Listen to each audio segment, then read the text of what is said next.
Hello বন্ধুরা, কিন্নর স্মৃতি ভ্রমণের ১৯তম পর্বের অভিজ্ঞতার কথা আজ তোমাদের সাথে শেয়ার করব। গত পর্বে আমি কলপার চিনিগ্রামের হবুলঙ্কার মনাস্ট্রি ও বিখ্যাত নারায়ণ নাগিন মন্দির তোমাদের ঘুরে দেখিয়েছি।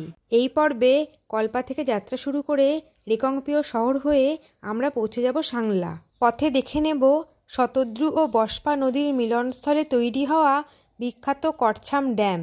সাংলার পরেই ভারতের শেষ গ্রাম ছিটকুল, যেখানে মিলিটারিদের ক্যাম্প থাকার কারণে এ পথে প্রায়শই দেখা মেলে মিলিটারি গাড়ির। এ পথে আমরা দুবার পার করেছি শতদ্রু নদীর ওপর নির্মিত ব্রিজ। প্রথমেই পার করে এসেছি সংটং ব্রিজ, আর এখন পার করছি রলি ব্রিজ। এরপরেই আমরা এসে পৌঁছালাম ১০০০ মেগাওয়াটের করছাম ওয়াংটু হাইড্রো ইলেকট্রিক প্ল্যান্ট। আর সামনের এই রাস্তাটি সোজা চলে গিয়েছে সারাহান সিমলা হয়ে চণ্ডীগড়ের দিকে। আগামীকাল আমরা এ পথ ধরেই সারাহান যাব, আর আমরা বাঁদিকের করছাম ড্যামের ওপর নির্মিত রাস্তা ধরলাম। এই রাস্তাই আমাদের সাংলা হয়ে পৌঁছে দেবে ছিটকুল।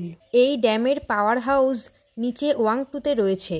১০৯১ মেগাওয়াট এর ক্যাপাসিটি। এই ড্যামের নিচ দিয়ে বয়ে চলেছে দুটি নদী, শতদ্রু ও বস্পা। আর এইখান থেকে সাংলার দূরত্ব ১৮ কিলোমিটার ও ছিটকুলের দূরত্ব ৪১ কিলোমিটার। বাঁ দিকের রাস্তাটি চলে গিয়েছে কিলবার দিকে। আর এই ড্যামের 360 ডিগ্রি ভিউ ছিল কিছুটা এই রকম। এইটি হলো JSW এর একটি ওয়াটার প্রজেক্ট। এইখানে কিছুক্ষণ সময় কাটাতে না কাটাতেই আমাদের ড্রাইভার দাদারা আমাদের খুব তাড়া দিতে লাগলো গাড়িতে উঠে বসার জন্য, কারণ কিছুক্ষণের মধ্যেই আমাদের গাড়ি ছাড়বে সাংলার উদ্দেশ্যে। কারণ সাংলাতে কামরু ফোর্ট ও বদ্রি বিশালজির মন্দির দেখে ওখানেই লাঞ্চ করব। তাই সাংলা ঘুরে দেখতে আমাদের অনেকটা সময় লাগবে, তাই এখানে বেশি টাইম ওয়েস্ট না করাই ভালো। এটাই তারা আমাদের বোঝানোর চেষ্টা করছিলেন। এই ট্রিপে এসে তারাও আমাদের সাথে বেশ এনজয় করছিলেন। এই অভিজ্ঞ ড্রাইভার দাদাদের ছাড়া এই ট্রিপ কমপ্লিট করা সত্যিই আমাদের পক্ষে অসম্ভব ব্যাপার। তাই ভাবলাম ওদেরও কিছু ছবি আমার ভিডিওতে রেখে দিই। আমাদের ৪টি গাড়ির জন্য ৫ জন ড্রাইভার দাদা আমাদের সাথে এসেছিলেন, কারণ যদি একজন অসুস্থ হয়ে যায় আর একজন যাতে ম্যানেজ করতে পারে, এই কারণেই আর কি। সত্যি ট্রাভেল উইথ প্রতীক্ষা খুব সুন্দর ট্যুর অ্যারেঞ্জমেন্ট করেছিলেন আমাদের জন্য। বাস্পা নদীর ব্রিজ ক্রস করে আমরা এবার চলেছি সাংলার দিকে। দূরের ওই পাহাড়ের উপরে দেখা যাচ্ছে নাম না জানা অনেক ছোট ছোট পাহাড়ি গ্রাম। সরু পাহাড়ি রাস্তা ধরে খাদের ধার দিয়ে আমাদের গাড়ি এঁকে বেঁকে এগিয়ে চলেছে। এই জায়গা থেকে সাংলার দূরত্ব ১১ কিলোমিটার। আর এই দুই পাহাড়ের অনেক নিচ দিয়ে এঁকে বেঁকে এগিয়ে চলেছে চঞ্চলা বস্পা। রাস্তার দুদিকের দৃশ্যটা দুরকম। একদিকে সবুজে ঢাকা পাহাড়, আর একদিকে রুক্ষ ন্যাড়া পাহাড়। করছাম ড্যাম পেরোনোর পরেই আমরা কিন্নর উপত্যকা ছেড়ে সাংলা উপত্যকায় প্রবেশ করেছি। মাতাজির একটি মন্দিরও রাস্তার ধারে দেখতে পেয়েছিলাম। ভয়ঙ্কর সুন্দর পথ বলতে যা বোঝায়, এ পথ যেন ঠিক তাই।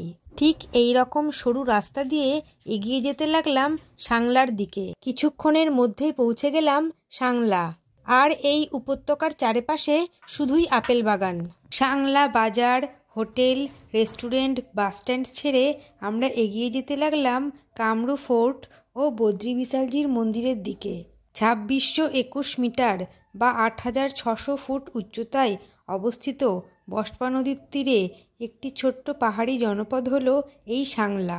কিছুক্ষণের মধ্যেই গাড়ি আমাদের এক জায়গায় নামিয়ে দিল। এইখান থেকেই প্রায় ১.৫ কিলোমিটার ট্রেক করে আমাদের উঠতে হবে কামরু ফোর্ট ও বদ্রি বিশালজির মন্দিরে।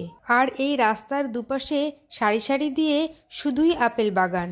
গোল্ডেন, রয়্যাল ও গ্রিন সব রকমের আপেল রয়েছে এখানে।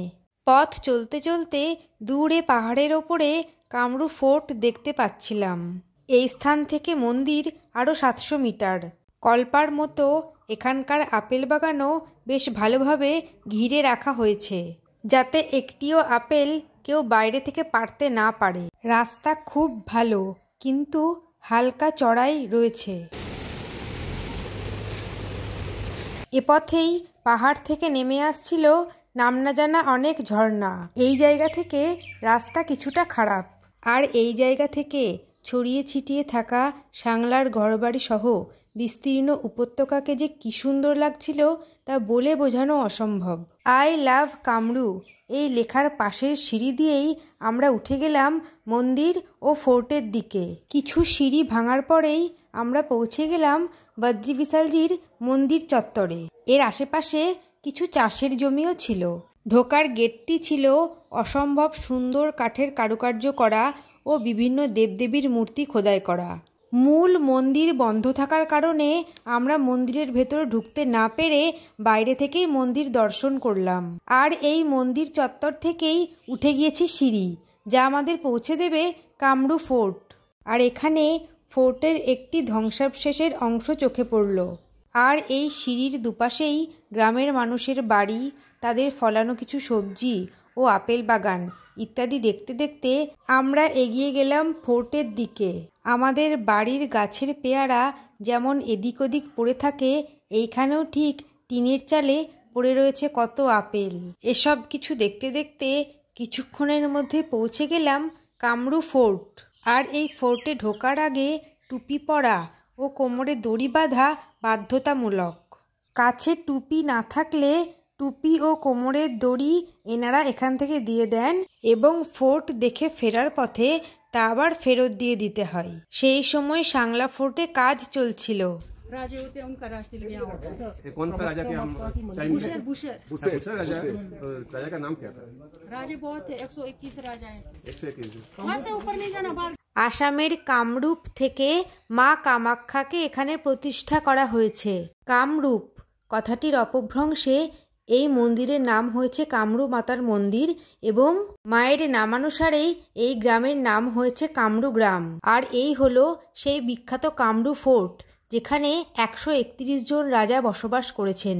7 তলা এই ফোর্টের নিচের 2 তলা পাথরের এবং উপরের 5টি তলা সম্পূর্ণ কাঠের। এই স্থানে এসে বুঝতে পেরেছি এই ফোর্টের ঐতিহাসিক গুরুত্ব কতখানি। ফোর্ট ও মন্দির দেখে নেমে এসেছি নিচে আই লাভ কামরু লেখা সেই জায়গায়। দুপুর গড়িয়ে বিকেল হয়ে গিয়েছে, কিন্তু তখনও আমাদের লাঞ্চ করা হয়নি। তাই পায়ে হেঁটে চলে এলাম সাংলা বাসস্ট্যান্ডে, যেখানে আমাদের গাড়ি দাঁড়িয়েছিল ও খাবার অনেক হোটেল ছিল। একটি হোটেলে ভাত, ডাল, ডিমের অমলেট অর্ডার দেওয়ার প্রায় আধ ঘন্টা পরে খাবার দিল। এ পথে ট্যুরিস্ট যেহেতু কম, তাই আগে থেকে এনারা খাবার বানিয়ে রাখেন না। খাবার অর্ডার দেওয়ার আধ ঘন্টার মধ্যেই এনারা খাবার বানিয়ে দেন। এই হলো সাংলা বাসস্ট্যান্ড। আমি ভাত না খেয়ে হোটেল মহিমা থেকে ম্যাগি, রসগোল্লা ও সিঙ্গারা দিয়ে লাঞ্চ কমপ্লিট করেছিলাম। ছিটকুলের ভিডিও নিয়ে খুব তাড়াতাড়ি আসছি পরের পর্বে। ততক্ষণ পর্যন্ত সকলে সুস্থ থেকো, ভালো থেকো, সঙ্গে থেকো। টাটা।